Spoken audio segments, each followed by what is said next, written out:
And I'm in Elizabeth, New Jersey. Elizabeth is a very large town. This is a town or city? It's a large city.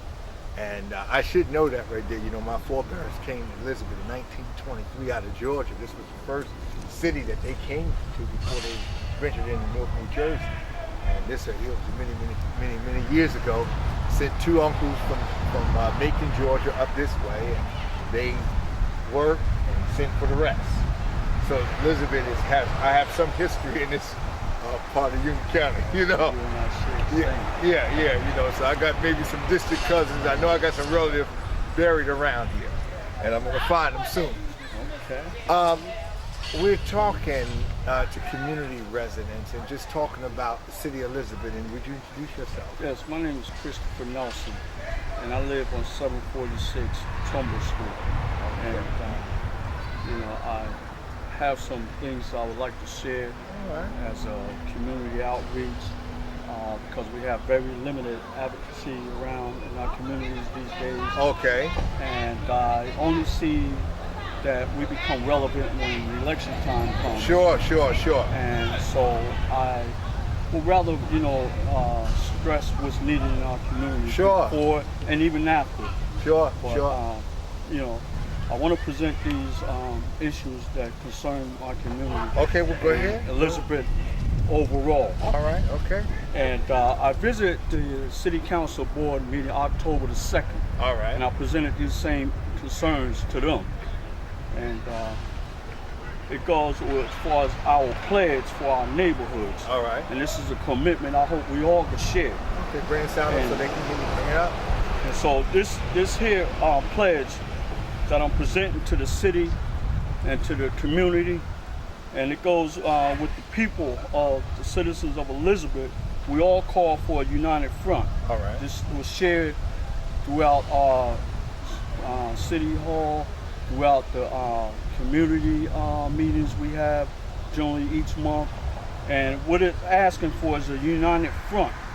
And we would like to see all our elected parties with the city council board members and the councilors in every district to join with us for this common goal we all share. Number one, no district should appear as if it is segregated or held bound without giving choice or not given a vote of say. Okay. Secondly, the attitude I present to you today should be a reflection of our community with inclusive ideas, not an exclusive approach. All right. Thirdly, we live together and we do business together. Our children go to school together. And the question is, why can't we live together with the degree of respect for one another as a whole community? Very important. Fourth, these proposals I submit to the city officials and to the public citizens of Elizabeth. These proposals are meant for our children's children, our elders, our neighboring brothers and sisters. These ideas are for the long-term future of what our community should look like. We equally embrace these ideas so we can build together. Now I'm gonna run off a list of the things that I think will be viable, and I will hope that somewhere along the line we could get some capital gains like creating jobs to employ the young youth and give them something to do rather than them finding themselves wandering looking for something mysterious to do. Let me interject before you go to the finishing of this. Don't you guys have a shipyard over here? Well, Port Elizabeth, and the airport has something to do with Elizabeth, New Jersey? yes, we do. And do they employ some of the Elizabeth? that's the disparate part about what I'm finding. Because prior to this here that I'm reading off, we had people that said they wanted to set up business in our community. And in doing so, they would seek out the youth in the neighborhood and employ them. Sure. Well, this never came to fruition. Wow. And so we have a couple of them that's in business now, and it seems like they only take on Hispanics. And I say this not to, as if it's to despair anyone or to cause some divisiveness where we have a conflict among ourselves, but I would hope they have a little diversity. Sure, in sure, these- sure. in So we these all can jobs. work together. Right. Because we're going for the same thing. So let's work together as one common goal. As I said, we all go to school, we That's right. buy from one another and so on. And we are one another, so we have to stop playing those games. So Exactly. go ahead. So what I want to share I have here is where we do not welcome any more soccer fields or basketball courts. Okay. I would like to expand the kids' horizons to embark upon new things. And so therefore, when they have the new jobs that's coming into our community, which is called e-foods, the developers are going to be coming here and they're going to put that over there on Livingston Street. Okay. But the kids need to get trained up for that. Sure, sure. But sure. and even the young adults. But them having children, we need affordable daycare in our neighborhood. Exactly. So therefore, they don't have to be stressed and worried about when they do get employed, they won't lose time on the job trying to explain to the boss why they took off or so on. Right. But that plays a great deal in the point. And we also welcome an arcade with the batting cage or something. Get to shape the kids, you know, more than, like I said, than just to be subjected to thinking that we all just play basketball. That we all just about sport and play. Right. Because that's not going to get it.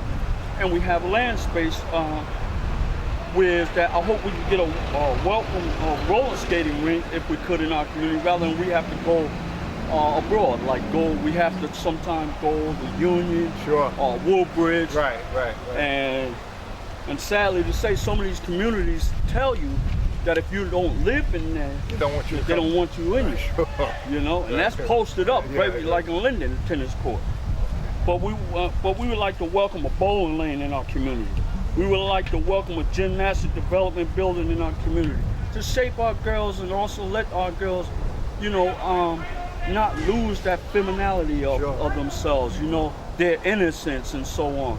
You know, and I'm finding that the girls are losing touch of, you know, themselves. Sure. Without corrective training, that happens. Yes. We all need that. Finishing school type thing. Right, because they lack in the self identity of having leadership qualities within themselves. Sure. They're more like followers. Sure. And what they emulate is what they see. With this pants thing hanging down, it's ridiculous. It's crazy. So we also welcome a tennis court, as I told you, in our community. If we can get that, that'd be nice, because we got a state-of-the-art soccer field downtown.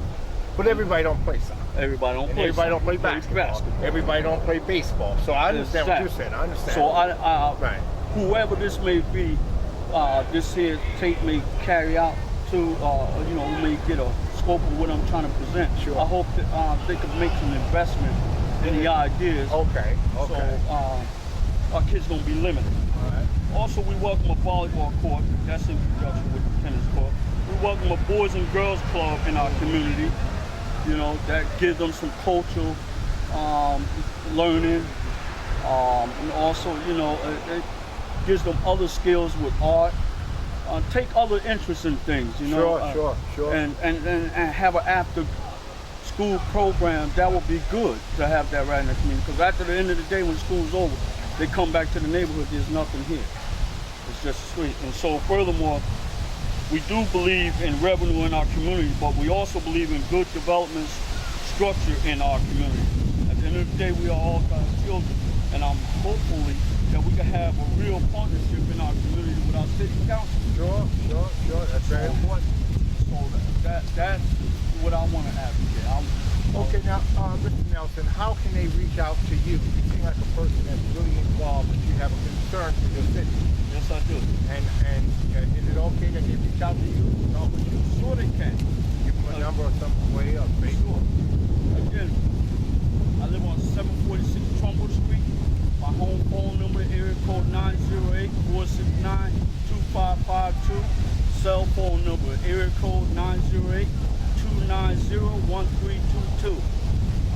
The more I get people interested, it would indicate and show that maybe I will set up a Facebook. But right now, I'm not doing Facebook. Okay. So if you could get me directly on my phone. All right. Again, there you have it.